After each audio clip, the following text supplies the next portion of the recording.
Alright, katakan murid mendapat link. Okay, and then murid terus membuka soalan objektif daripada Ustaz Ustazah.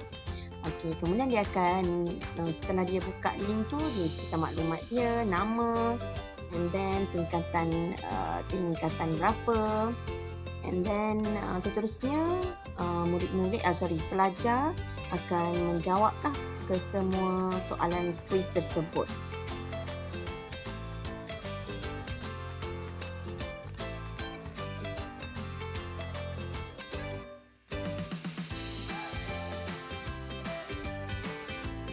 Alright, jadi murid pun submit and then dia boleh terus view skor mereka lah. Alright, pelajar akan view skor dan dia dapat markah. Jadi, okey. Kemudian saya akan tunjukkan dari segi paparan Google Drive Ustaz dan Ustazah pula. So, buka kita punya quiz yang Google Form yang kita berikan kepada pelajar. Alright, so inilah Google Form.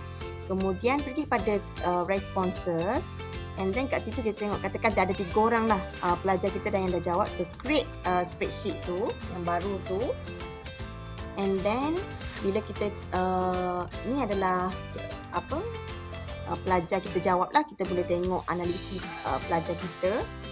Jadi untuk lebih detail, create itulah yang ikon warna hijau tu, and then kita create new.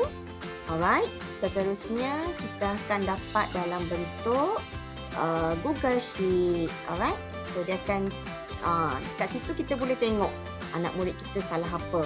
Alright, ada details masa dia orang menjawab dan apa pilihan yang mereka jawab lah. Okay, and then kita boleh download dalam bentuk Microsoft Excel. Alright, so selamat mencuba semua Ustaz Ustazah dan juga kepada pelajar-pelajar. Terima kasih.